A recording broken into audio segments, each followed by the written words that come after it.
May 1945.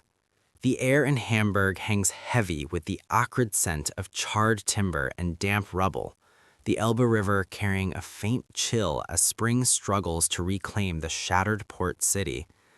Amid the skeletal remains of warehouses and homes, a small group of children emerges from the shadows of collapsed walls, their faces smudged with soot, eyes wide beneath threadbare caps.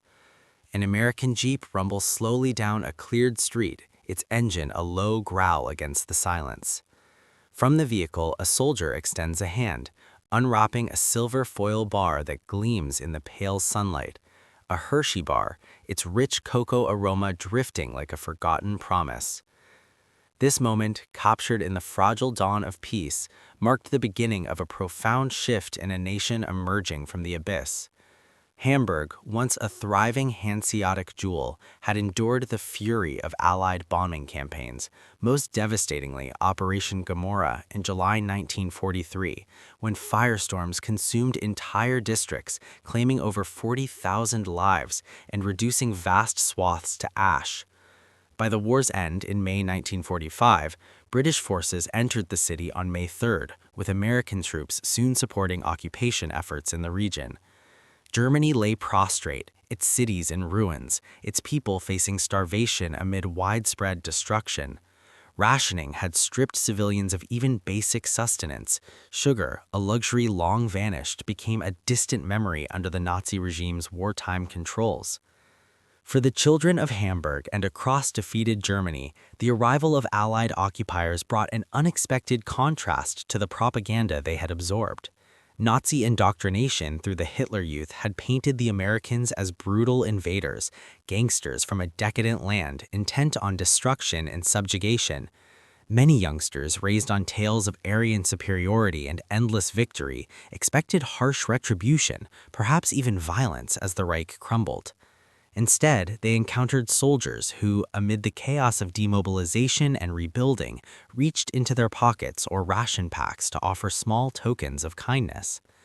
American GIs, flush with supplies from a homeland untouched by bombs, carried Hershey bars, icons of abundance produced in vast quantities during the war, with over 3 billion ration and tropical variants distributed to troops by 1945. These bars, originally designed for military sustenance, now became instruments of quiet reconciliation. Historical records abound with accounts of such encounters. In the immediate post-war months, American forces in occupied zones distributed food aid, including care packages and school lunches that prevented widespread famine. Personal recollections from German survivors echo a common theme: the profound impact of that first taste of chocolate after years of deprivation. One child, later reflecting on those days near Bad Kreuznach under American oversight, recalled soldiers halting jeeps to hand out candy and gum, evoking waves of gratitude amid the ruins. In Hamburg's devastated streets, similar scenes unfolded as troops shared their plentiful rations. The Hershey bar, with its smooth milk chocolate, far superior to the bitter, heat-resistant military versions troops often discarded, represented not just calories, but a glimpse of normalcy. Children, many orphaned or malnourished, would clutch these bars tightly, some weeping not from sorrow but from an overwhelming rush of joy and relief. The sweetness on their tongues shattered the bitterness of loss, a tangible proof that the world beyond the Reich held generosity rather than endless enmity. What the children expected, punishment for a war not of their making, gave way to something unforeseen. The occupiers, battle-weary yet victorious, saw in these gaunt faces a chance for humanity's redemption. Propaganda's venom faded against the simple act of sharing. Documented in photographs and memoirs, these exchanges transformed perceptions. Former enemies became figures of hope. The American soldier, once demonized, emerged as a bearer of light. For many young Germans, this marked a turning point, eroding the ideological poison of Nazi socialism. Exposure to democratic values through everyday kindness planted seeds of change, fostering a post-war generation that embraced reconstruction and alliance. The Hershey bar, recurring in countless stories, a foil-wrapped emblem of American plenty, symbolized the boundless productivity of a free society, where factories churned out not just weapons, but wonders for the world. As the years passed, these children grew into architects of the Wirtschaftswunder, the economic miracle that rebuilt Germany.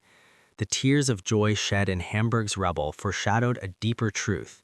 In the aftermath of tyranny's collapse, abundance shared freely could heal wounds deeper than bombs. The Hershey bar, that humble rectangle of cocoa and milk, whispered of a larger freedom, one where prosperity flows not from conquest, but from open hands. It linked a child's fleeting delight to the enduring ideology of democracy, that true strength lies in lifting others and offering sweetness amid ashes, reminding a broken world that hope, like chocolate, melts barriers and nourishes the soul long after the wrapper is gone.